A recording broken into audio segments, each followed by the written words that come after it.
Bien, buenas noches y bienvenidos a tu clase del día jueves 5 de octubre del 2023, su clase de didáctica de la química. Ya hoy vamos a iniciar con asignatura. Aunque creo que no solamente avanzamos a presentar Buenas noches. Solamente avanzamos a presentar las políticas de curso, el tema de los lineamientos, de las asistencias. Eso hicimos la clase anterior. No habíamos revisado el sílabo como tal. Entonces, antes de iniciar ya con la asignatura, veamos rápidamente lo del sílabo. El sílabo va a quedar colgado en la plataforma. Y por supuesto, ahí lo podrán ustedes descargar. No voy en realidad a demorarme mucho en esta parte, ¿no? Porque ya tendrán la oportunidad de descargarlo. Esperemos este fin de semana que ya se ajuste toda la plataforma para poder iniciar con las tareas, ¿no?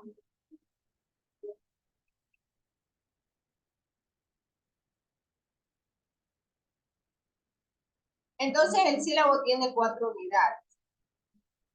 Tiene la unidad de la construcción del conocimiento científico.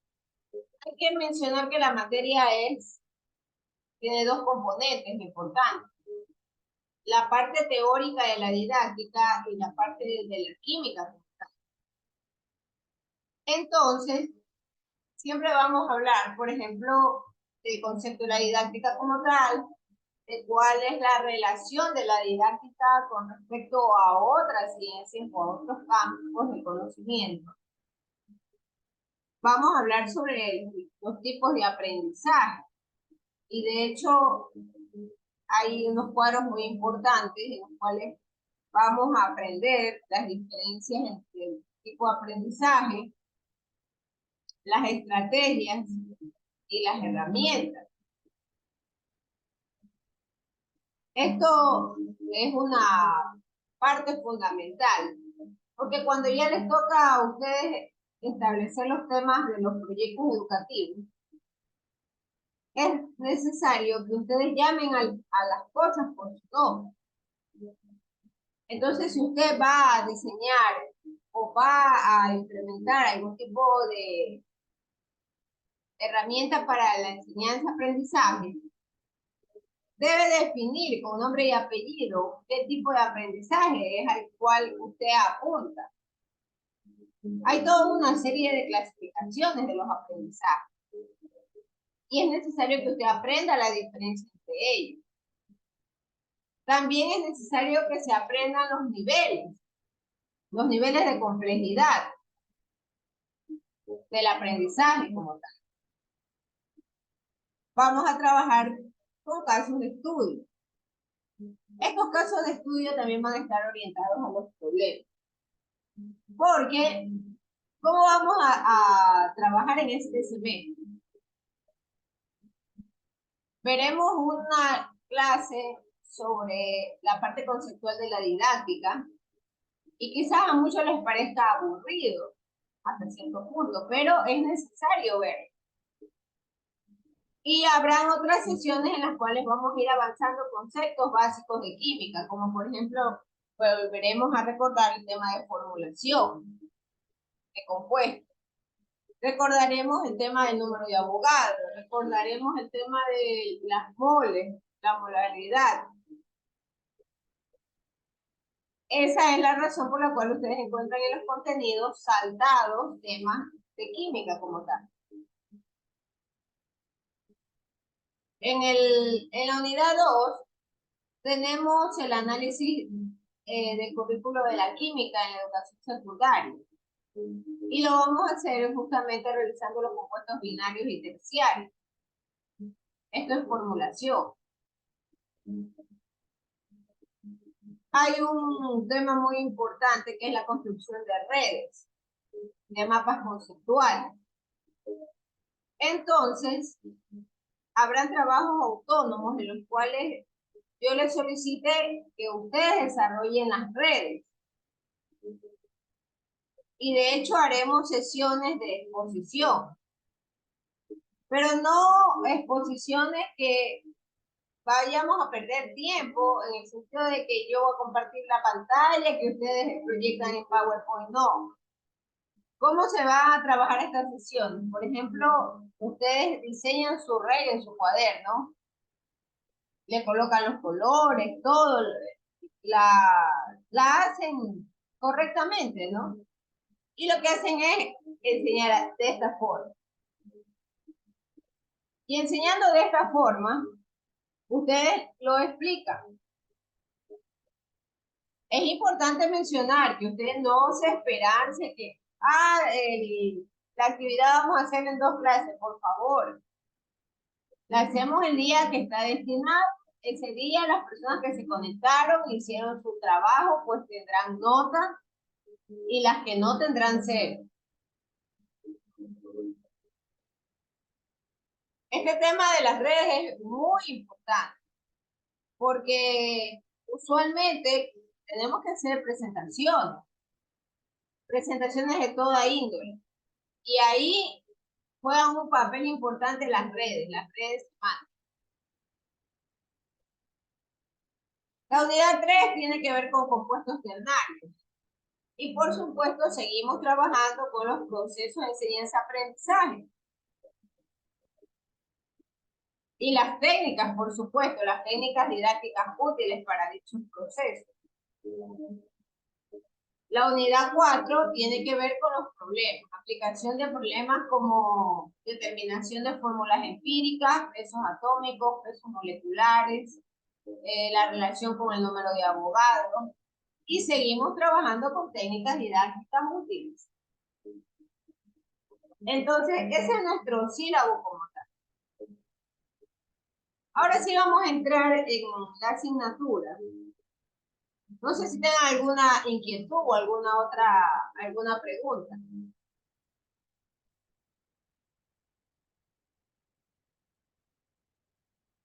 Bien, si no hay preguntas, entonces vamos a trabajar con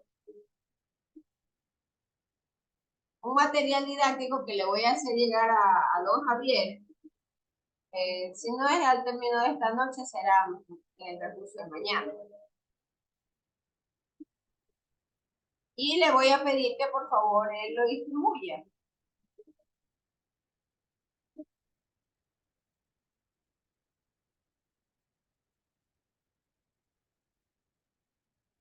Es un buen texto. Yo lo encontré bastante apropiado y oportuno y sencillo de comprender.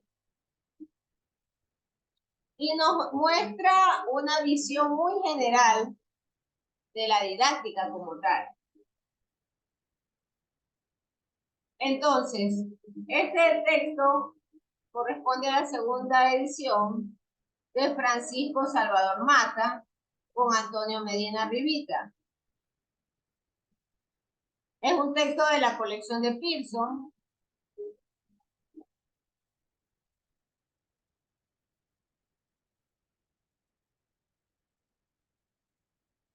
Y nos muestra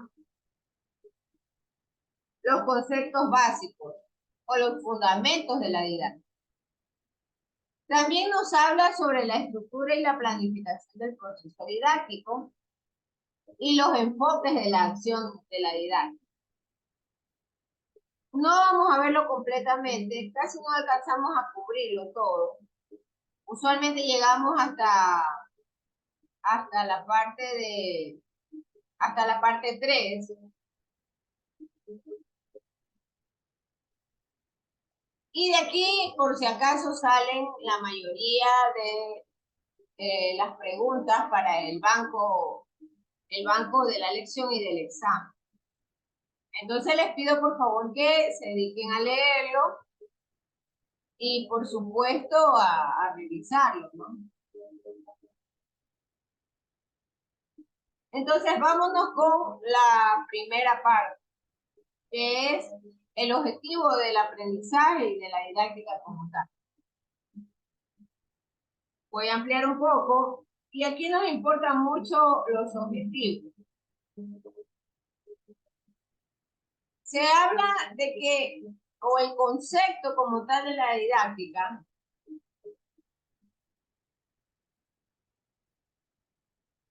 la define como una disciplina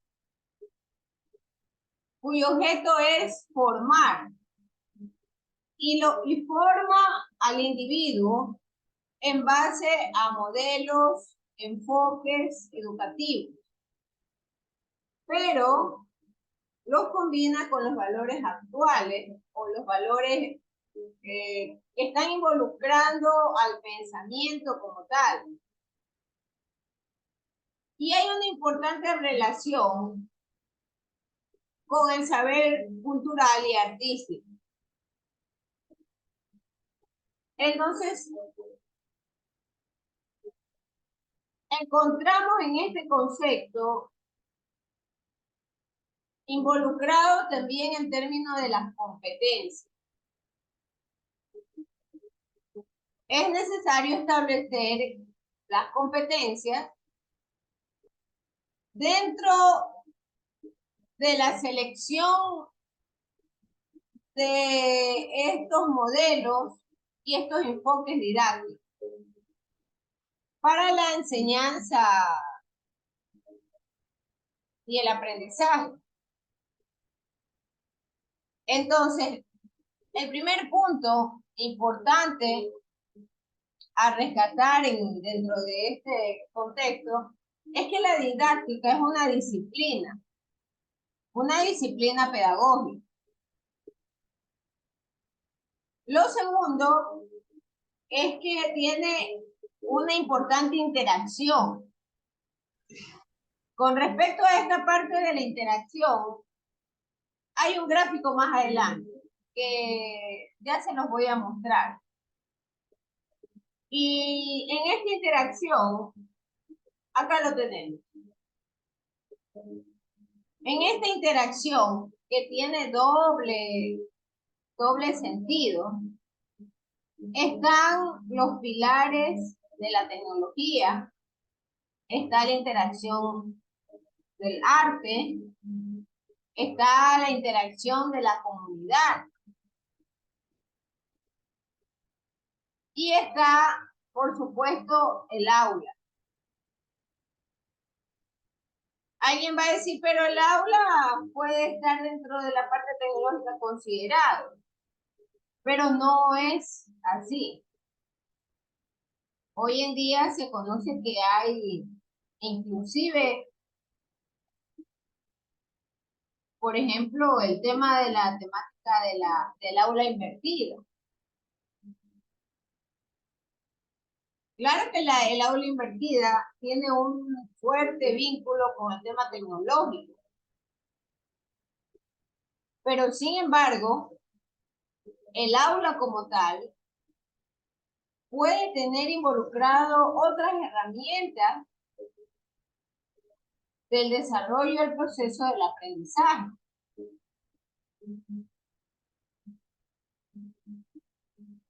La parte de la comunidad tiene que ver muchísimo también con el factor sociocultural. Cada pueblo, cada región tiene, por ejemplo, sus costumbres, ¿no? Y ahora sí le voy a pedir a las personas que participen. Y vamos a pedirle a, por ejemplo, Cristian Gómez. Cristian Gómez, por favor, coméntenos si alguna vez ha tenido la oportunidad de conversar con estudiantes de la región Sierra de nuestro país. La verdad, sin mentir, o sea, creo No, que no, no, si usted me ha acuerdo. tenido la oportunidad de conversar con alguien de la Sierra. Ah, sí, sí, disculpe, sí. Sí, perfecto. ¿Y alguna vez ha comentado cómo estas personas reciben sus clases o si existe alguna variación con respecto a los estudiantes de la costa? Pues yo que sepa, me dijeron que era lo mismo, era igual que acá la cosa. Ya, pero no analicemos, por favor, el tema del currículum, porque obviamente el Ecuador tiene un Ministerio de Educación, el cual lo regula para todas las regiones. Pero pensemos por un momento en la parte sociocultural. ¿Cuál es la diferencia entre los estudiantes de región Sierra, región Costa y región Oriente? El uniforme. Perfecto. Entonces, ¿quién habló de eso? Gema y Tiago. Solórzano. Solorza. Muy bien, descríbanos esa parte. Bueno, es diferente en cuanto a en lo que es cultura por el uniforme, también por lo que es el clima, porque no vamos a comparar el clima de la costa con el de la sierra y lo que es el oriente. Entonces yo creo que ahí se ve lo que es la parte de las culturas.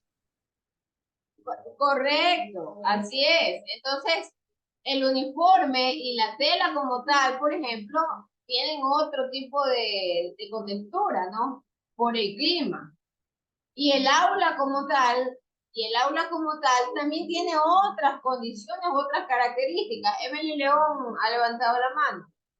Sí, Miss, yo quería aportar acerca del idioma, puesto que acá en lo que es la costa no se enfocan muchas instituciones educativas en estudiar el quichua, y en cambio en la sierra sí se estudia. Ese es un ámbito. Y en otro ámbito podría ser los eventos, puesto que en la costa hacen algunos eventos sobre el ruido de Montuya, criolla bonita, cosas así. En cambio en la sierra supongo que no hacen ese tipo de eventos y hacen diferente. Correcto. Entonces, eso es parte justamente del eje centro-comunidad, las costumbres. Y ahí sí me permito un poco compartir alguna experiencia que tuve hace varios años atrás cuando dictaba las clases a distancia. En la costa, en el sector ya del campo abierto de los sembríos, ellos tienen como costumbre el arribo de caballos a determinada hora.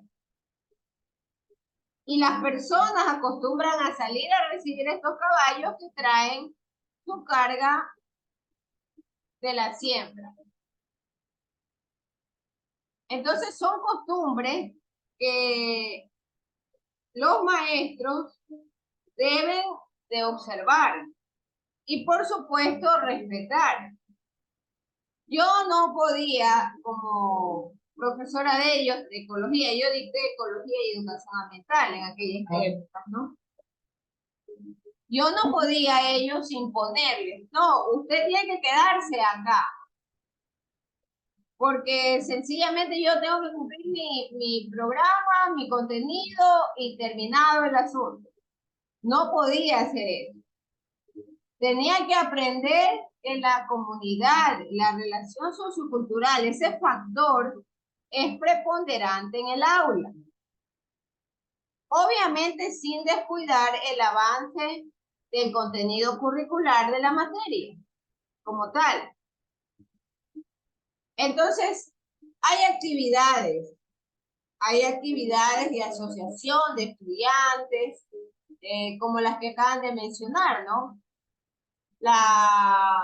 En el oriente es probable que hayan otro tipo de actividades. Recuerdo también en algún momento que visité el oriente, ellos tienen unas danzas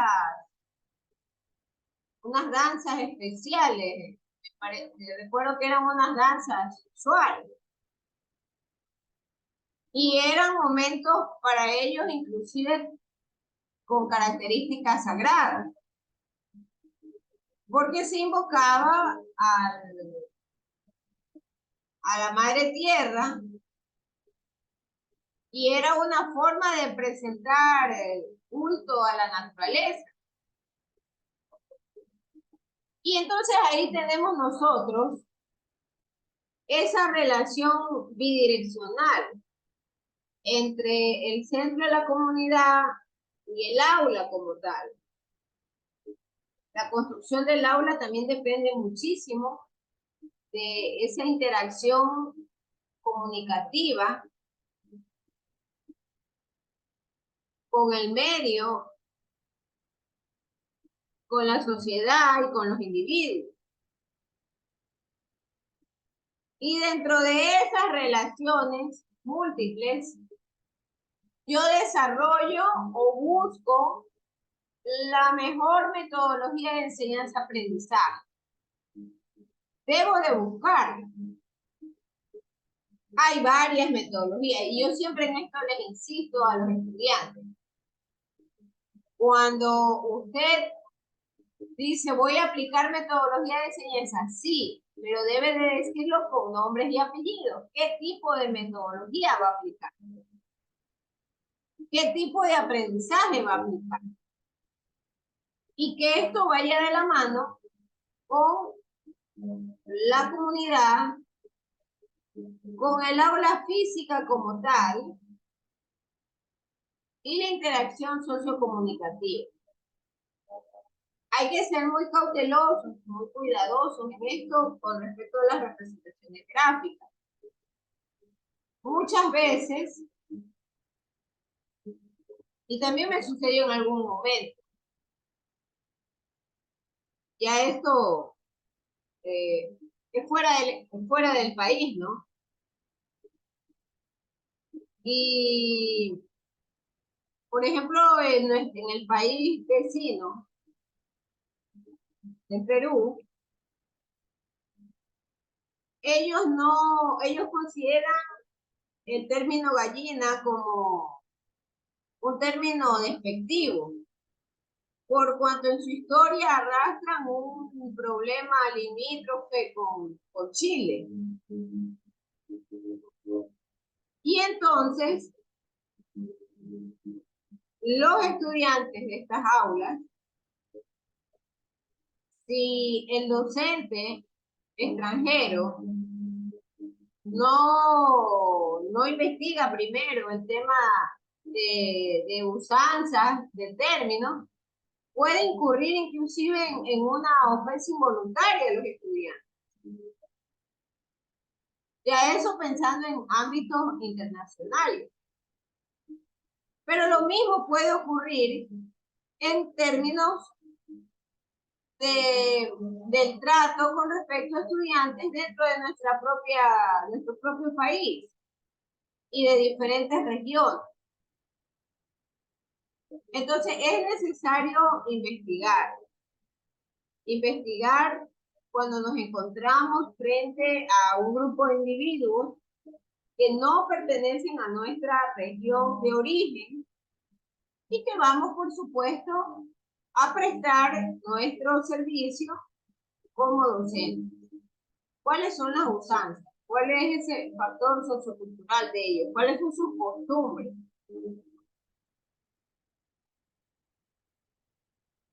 Regresemos a los objetivos.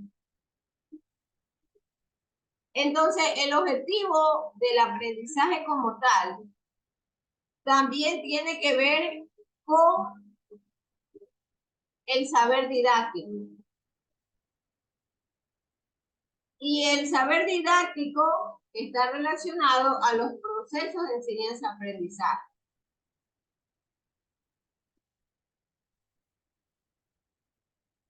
Entonces,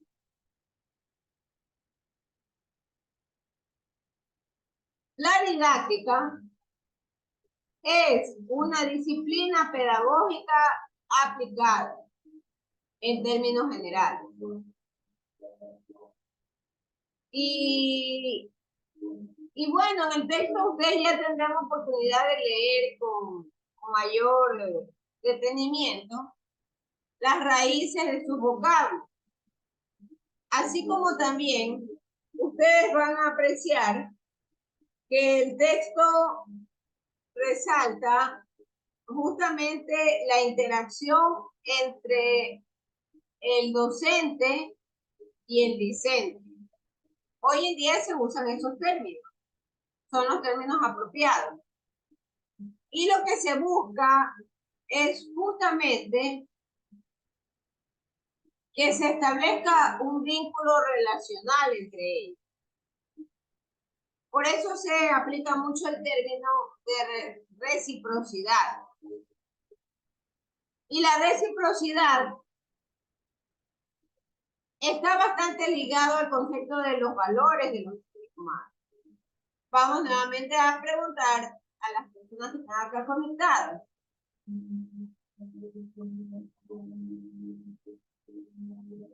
Carlos Holguín, por favor, nómbrenos 3 valores que puedo fomentar en la clase. Carlos Holguín, por favor. 3 valores. El compañerismo podría ser uno.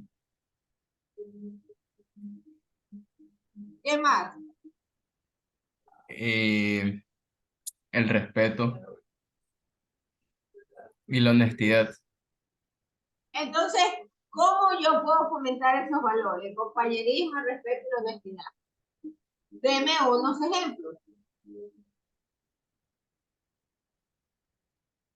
Y bueno, el respeto ante todo entre tanto el docente como el alumnado.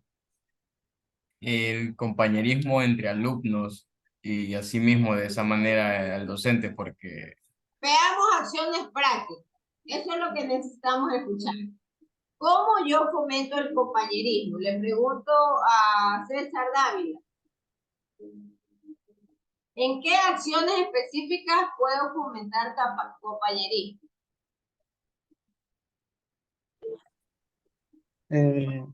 Yo creo que haciendo grupos, trabajo grupales.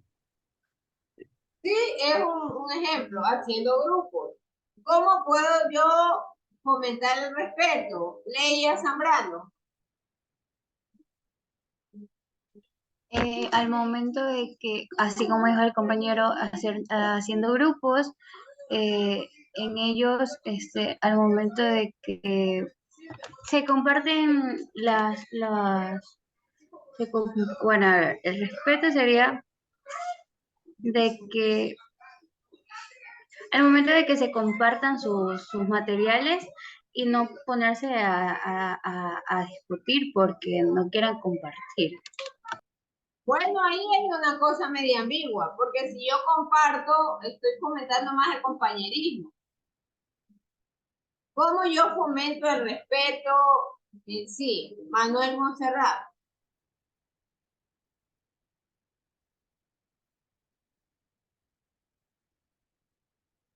Manuel Monserrat, por favor, repórtese. Sí, máster, dígame. En qué acciones o con qué actitudes fomento el respeto?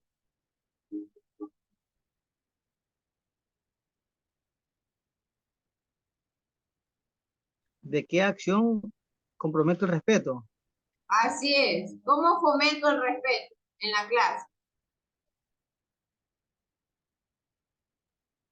O sea, fomento el respeto es respetando a todos los alumnos. Oh, y eso no me dice nada. Fomento el respeto respetando. Emma Sánchez, ayúdele. Porque también podría ser teniendo la clase también máster. Emma Sánchez, ayúdele. Bueno, también hay otra forma de fomentar el respeto. Una, dando por mi lado, ¿no? Una charla acerca de lo importante del respeto y los buenos modales, dando permiso, disculpas si algo se les cae o ayudando, o incluso cuando están en el recreo, que los niños más pequeños son los que corren, y si hacen caer a alguien, decir disculpa y ayudarlos a levantar. Esto es una acción concreta. Kevin Morán está alzando la mano. Lo escuchamos. Una forma de implementar el respeto sería valorando las opiniones de cada ah, alumno, sería. Bueno, el respeto, tal como lo mencionó su compañera, va direccionado a fomentar acciones como mencionaba ella, ¿no? Si alguien se ha caído, pida disculpas. Otro ejemplo de fomentar el respeto a través del saludo. ¿Hay alguien más que está por ahí levantando la mano? Déjeme revisar. ¿Me escucha, Master? Sí, Zambrano creo que era. El respeto se da ante todo dentro del hogar, pero sin embargo, los docentes debemos fomentar el respeto a través de la comunicación. Es un factor importante y clave dentro del aula aprender a escuchar y a ser escuchado de parte y parte. Sí, es otra idea, ¿no? Si alguien está hablando, que no sea esta persona interrumpida. Y nosotros como docentes, mantener el orden de manera tal que respetuosamente se escuchen a unas y a otras personas, ¿no? Esa es otra forma de fomentar este valor. Entonces, la didáctica tiene que ver con la disciplina. Y eso es lo que le menciona en su texto. La didáctica es la disciplina de estudio que fundamenta la actividad de la enseñanza. Y la actividad de la enseñanza lo desarrolla como un proceso formativo. Y este proceso formativo puede darse en espacios formales y no formales. Aquí nos detenemos un momento. ¿A qué se refiere con espacios no formales? Pregunto a Erika Andrade. Buenas noches, máster. Creo yo que los espacios no formales son, por ejemplo, las reuniones que uno mantiene con amigos o fuera de las instituciones educativas. Sí, pero hay otras formas también de tener o desarrollar el proceso de enseñanza-aprendizaje en un espacio no formal. Maybelline Villamar.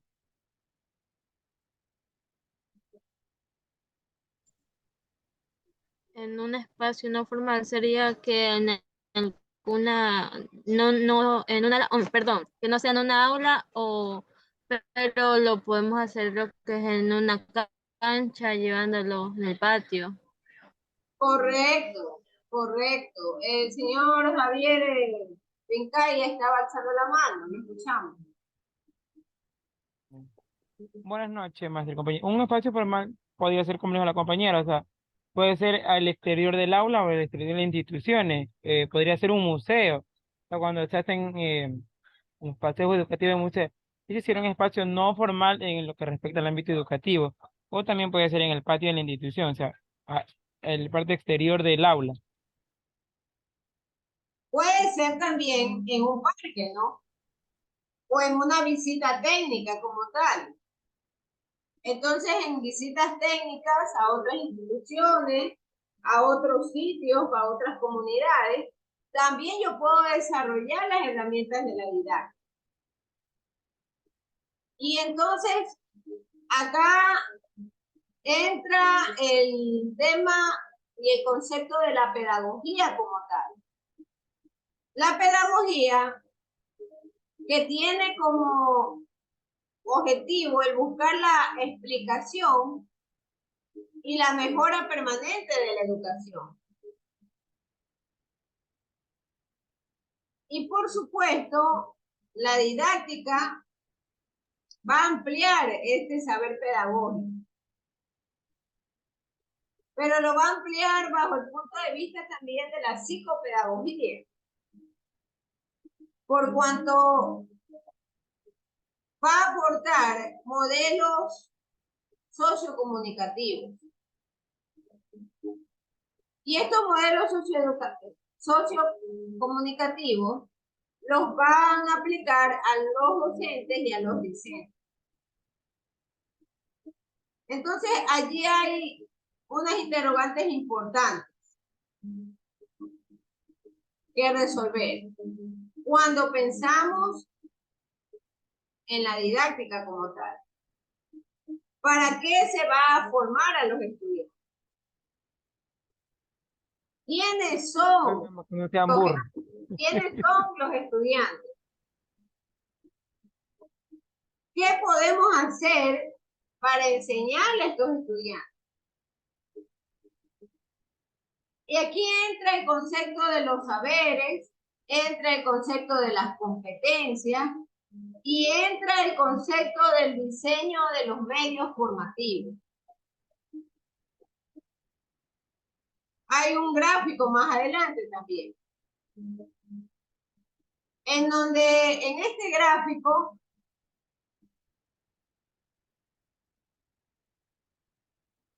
voy a adelantarlo un poco, involucra las perspectivas de la didáctica como tal.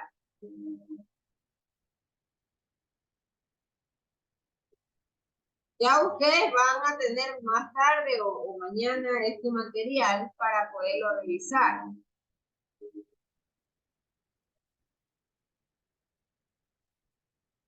Y en este gráfico voy a saltarme un párrafo, ¿no? Una hojas. En este gráfico habla sobre el centro de la temática y habla sobre el aula como un escenario. Y entonces hay relaciones importantes que mencionaba como el arte involucrado en este escenario. Y ahora le pregunto a Jaime Santana, ¿cómo el arte puede estar involucrado cuando pensamos en el aula como un escenario para la enseñanza-aprendizaje? ¿Cómo o por qué puede involucrarse el arte?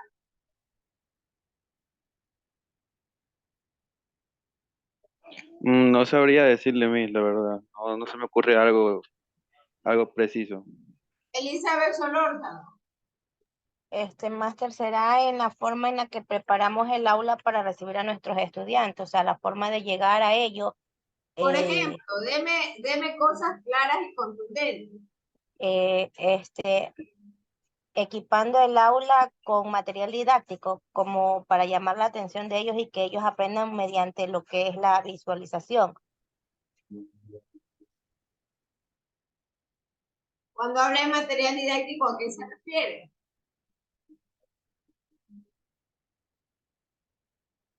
Serían lo que son los, por ejemplo, dependiendo del grado en el que vayamos a dar clase, carteles de fonemas y, por ejemplo, si ya es para lo que es bachillerato, eh, visuales de la célula, cosas así que ellos puedan captar mejor Para la ser más enseñanza. específico, los dibujos. Esa es una manifestación del arte, el dibujar. Javier Pincay, lo escuchamos. Claro, máster, o sea, complementando lo que es la compañera, o sea, el material didáctico necesario. Por ejemplo, en una clase de biología podemos llevar dibujado en una maqueta lo que es la célula. O sea, ahí también mediante el arte o la visualización de esa arte o de esa maqueta, le podemos enseñar en el aula. Y no solamente eso, o sea, a través de los dibujos, en una clase de anatomía que yo dibujo en la parte del cuerpo humano, ahí estamos expresando el arte.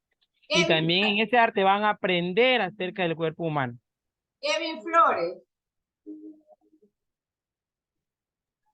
Mándeme. También sería, no sé, una visualización llevándolos a un como un tipo campo, un lugar donde haya naturaleza, que también es arte. Bueno, ahí usted ha mencionado una palabra importante. Podemos llevar a los estudiantes a que ellos aprecien la belleza de la naturaleza.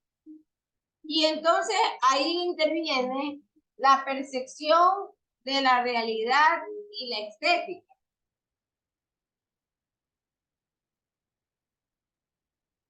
Hay que añadir, por ejemplo,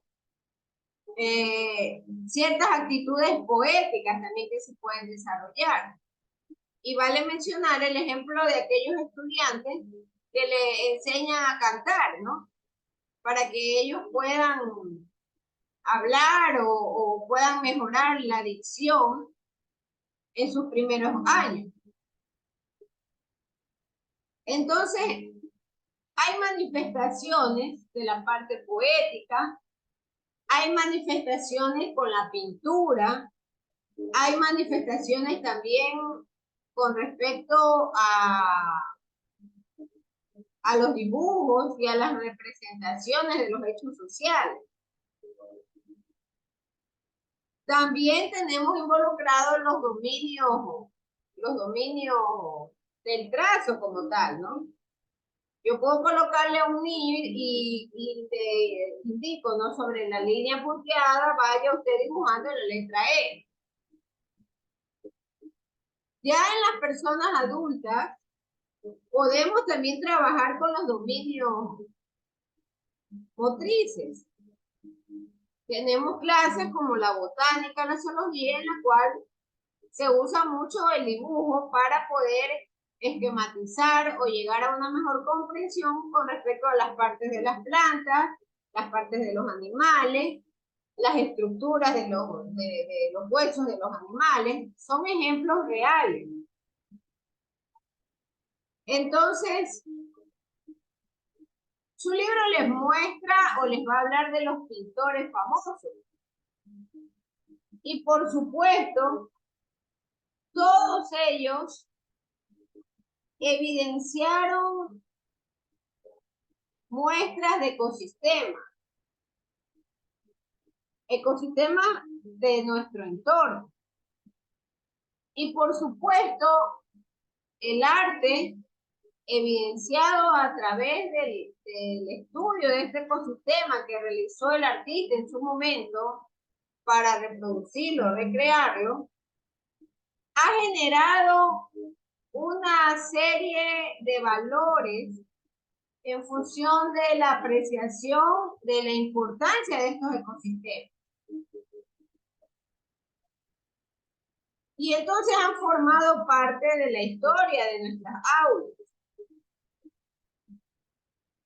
Voy a mencionar el caso de los libros de ecología también o de la parte ambiental en la cual especifican, ¿no? Que hay ecosistemas terrestres, ecosistemas marinos. Ninguno de nosotros probablemente ha descendido en el océano. Pero gracias al dibujo, gracias a la recreación de lo que otras personas vieron, fue posible establecer ese dibujo. Y este dibujo hoy en día nos sirve para nosotros poder estudiar los conceptos de las profundidades de los océanos. Vamos a centrar los ejemplos también en el caso de la química. Y yo quiero preguntarles, por ejemplo, a Cristian Gómez, ¿qué recuerda de la teoría atómica?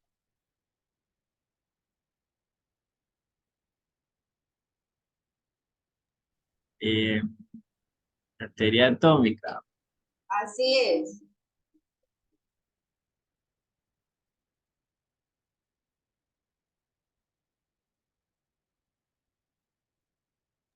No tengo ahorita un recuerdo tanto de eso, claro. Oh, qué problema, ¿no?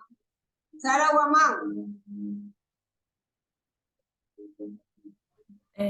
La de Dalton, que dice que son pequeñas partículas, o sea, átomos que están formados por pequeñas partículas y que estas no son divisibles y se las puede encontrar en cualquier parte de la materia, es decir, de cualquier parte del ecosistema.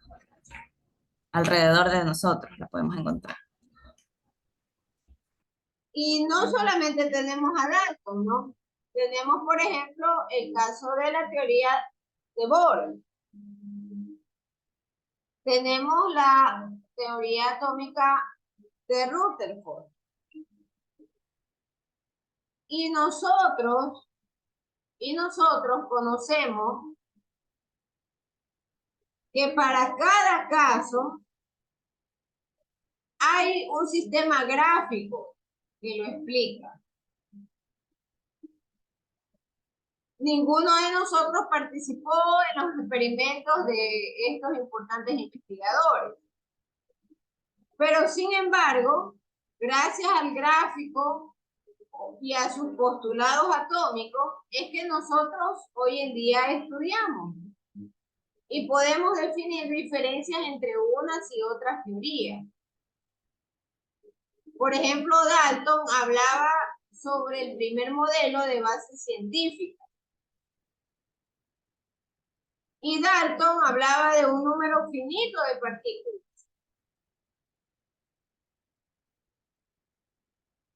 Y él decía que los átomos no se dividen, él mencionaba que los átomos pueden combinarse para formar compuestos, hablaba de la materia como tal y hablaba de las relaciones simples, ¿no?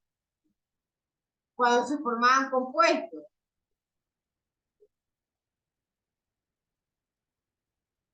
Y de estos gráficos sobre la formación atómica, de acuerdo a la vista de él o a la percepción de él, es que nosotros hemos ido, los seres humanos, mejorando investigación.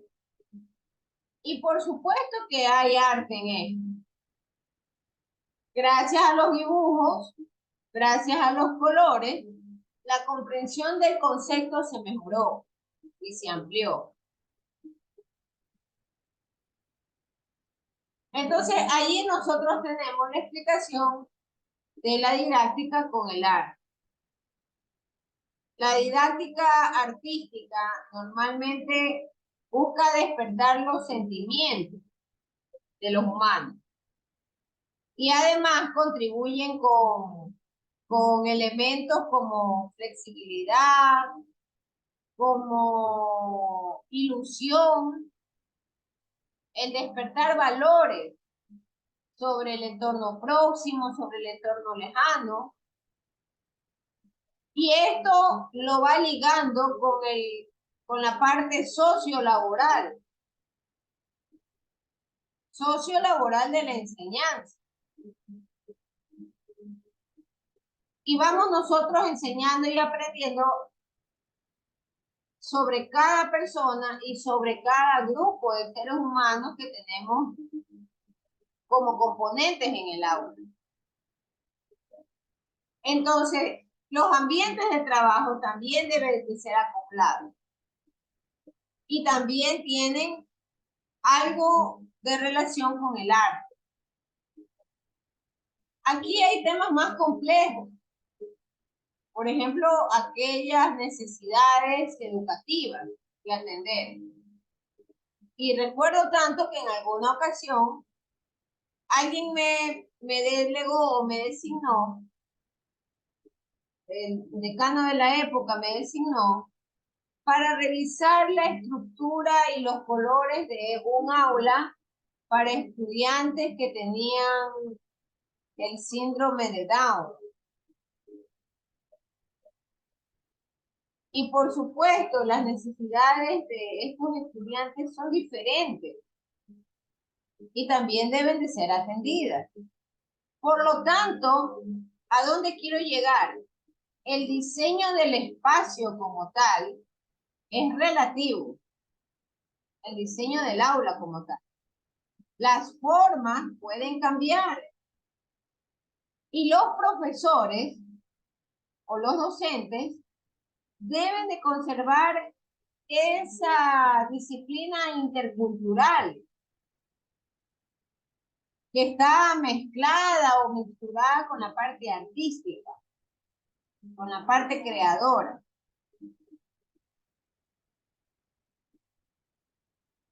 Ya con ese tema entramos al tema de la didáctica como cultura y la didáctica como un mecanismo de indagación. Entonces, lo que se busca es que la disciplina de la didáctica pueda alcanzar un rigor y una altura académica que permita la transformación del ser humano y que a su vez puede enfrentar o brindar soluciones a problemas sustantivos. Allí hay una pregunta que va a presentar su texto y ya ustedes la van a revisar. Cuando plantea qué representa la opción de la didáctica cultural indagadora para el avance de la disciplina. Entonces, abramos un pequeño foro, John Garcés. ¿Cómo la didáctica cultural indagadora alcanza el desarrollo de la disciplina en el aula?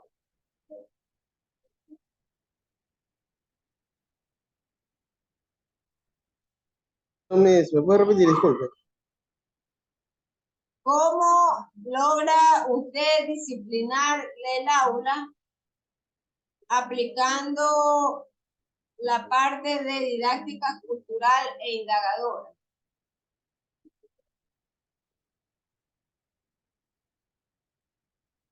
De pronto poniendo parámetros, o sea, de lo que se puede hacer y lo que no se puede hacer. No nos dice nada. Emilio Vázquez, ayúdenme. Claro, bueno, como la didáctica para mí es el arte de saber impartir una clase o un conocimiento, eh, podría ser mostrando material de interés que llame la atención, dependiendo del grupo de estudiantes o de las personas que están recibiendo ese conocimiento, esa parte que le están impartiendo la clase. Yania Vergara.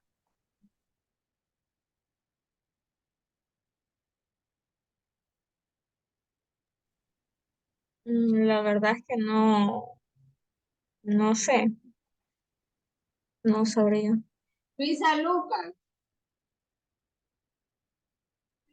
Buenas noches, máster. Yo creo que primero podríamos hacer, para poder fomentar el aula, en este caso en disciplina, es formando grupos, creando actividades interesantes, compartiendo a cierto grupo una actividad diferente, para que ellos tengan la responsabilidad de enfocarse en cada actividad. Usted sabe que, por ejemplo, el grupo 1 siempre quiere demostrar más que los otros grupos. Entonces, es la manera de fomentar primero la disciplina, ser responsables en el trabajo en equipo. Buena apreciación. Paredes Carol. No sabría decirle más. Calavera.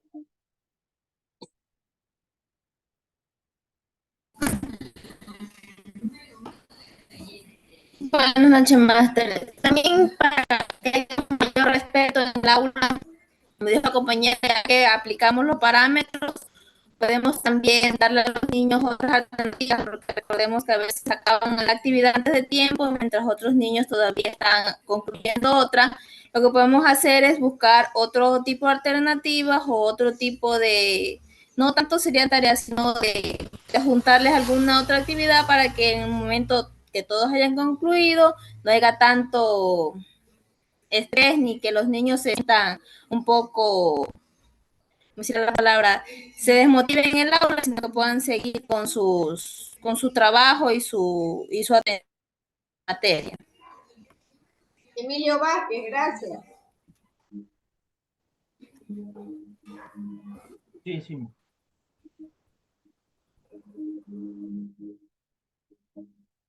Emilio Vázquez ya participó. Sí, ya participó. Madeline Ponce.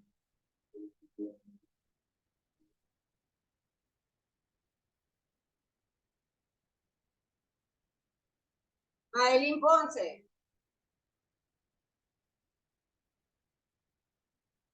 Repórtense, Madeline Ponce. Se ha fugado en la clase la señorita Ponce. Angie Medina. Mis buenas noches. Buenas noches. Acerca del tema que estaban hablando. Claro, pues de eso es que tenemos que hablar. No, creí que me iba a preguntar otra cosa. Estaban hablando acerca de ¿Cómo fomentamos la disciplina en clase a partir de la didáctica indagadora? ya, yo diría que para poder fomentar la disciplina tendríamos que organizar grupos en el cual se pueda fomentar lo que son actividades que se puedan trabajar de manera, no sé, dependiendo del tema. La verdad es que estoy llegando del trabajo y estoy tratando de enfocarme en lo que usted estaba hablando porque venía en el camino. Entonces, pero sí estoy prestando atención. Bien, se le agradece la honestidad. En todo caso, las aportaciones que han realizado los compañeros están orientadas a la respuesta de esta pregunta, ¿no?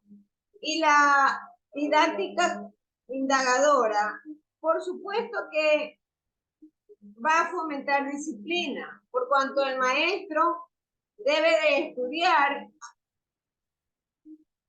al discente como tal. Y cuando hablamos de estudiar al discente, estamos también involucrando el levantamiento de fichas sobre posibles realidades culturales de nuestros estudiantes.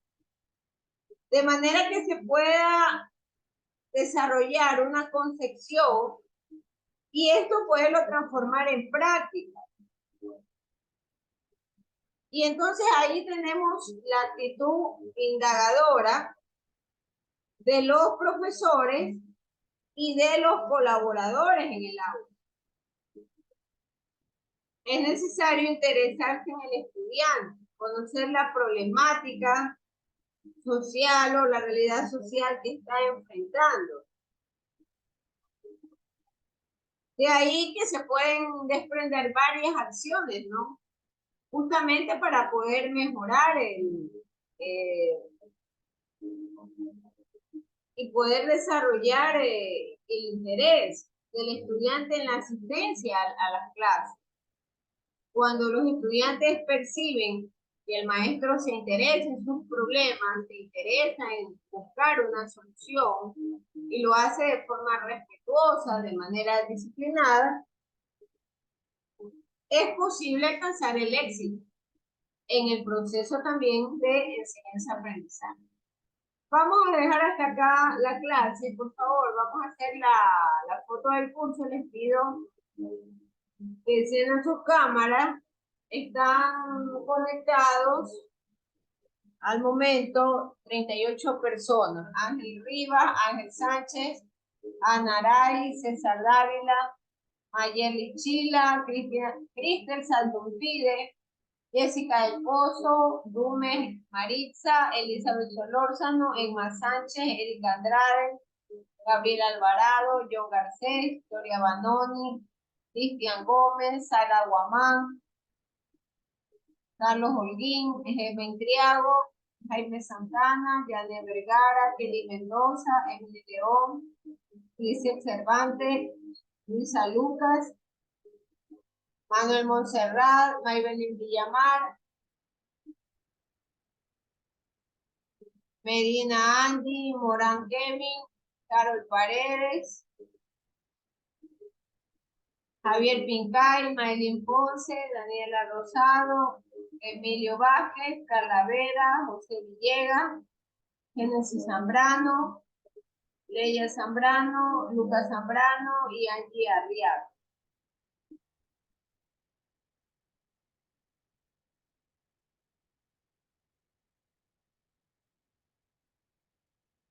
Ángel Rivas ya estaba, se desconectó. Vamos a tomar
Bien.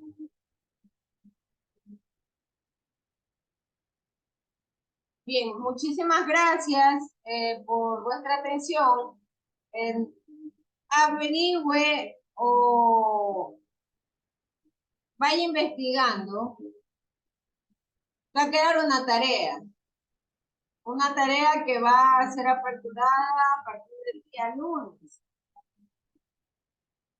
Y hemos tratado el día de hoy de su texto la relación de la didáctica con el arte. Hemos también tratado sobre los vínculos que hay de la didáctica con respecto a la estructura del aula y al fomento de valores sobre nuestros estudiantes. Hemos visto también el tema de la disciplina.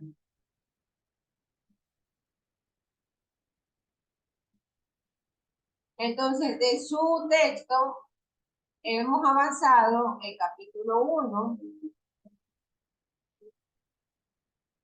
Hemos avanzado el capítulo 1, que comprende las páginas, la página 5, con respecto al objetivo del aprendizaje. Hemos visto la representación del saber didáctico, está en la página 6. Hemos avanzado con la página 7, con la didáctica como una disciplina pedagógica.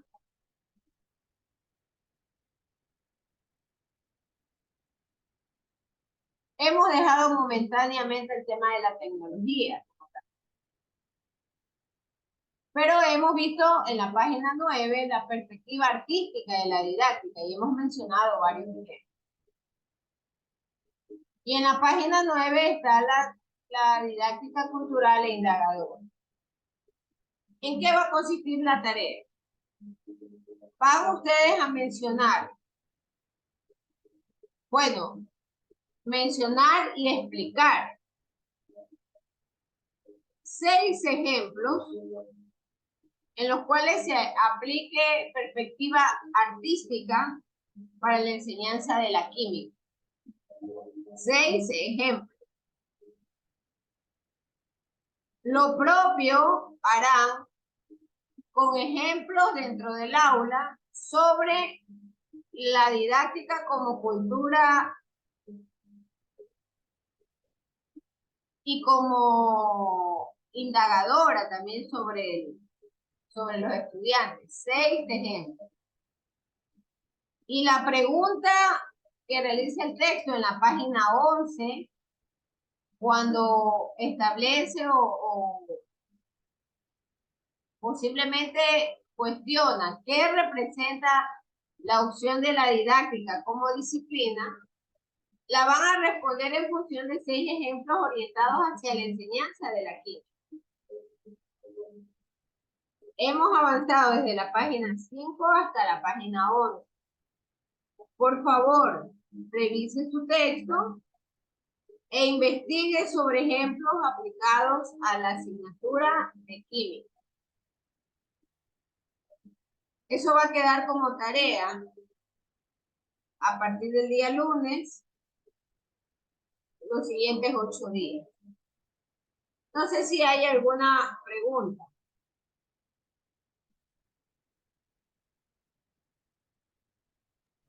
Miss, la tarea es en Word. ¿Perdón? La hacemos en Word con Pero sí, sí. los bibliografía. Ahí tienen que recordar que hay características, ¿no? Son documentos en PDF, letra al tamaño 12, a espacio simple, figuras no más allá de un cuarto de carilla, y no se olvide 5 bibliografías tomadas de la biblioteca virtual de la universidad.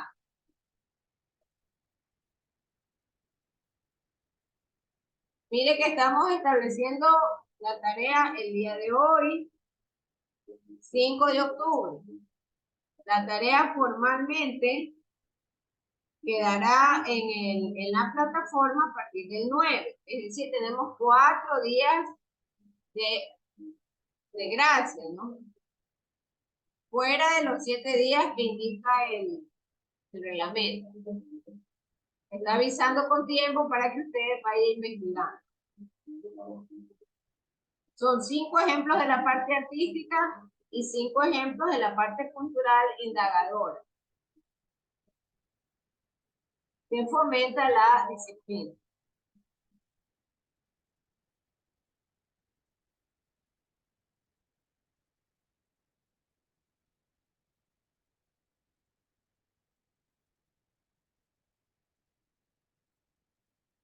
Bien, si no hay más comentarios, muchísimas gracias. Hasta aquí llega la conexión. Muchas gracias, nos vemos la siguiente semana. Dios mediante. Gracias.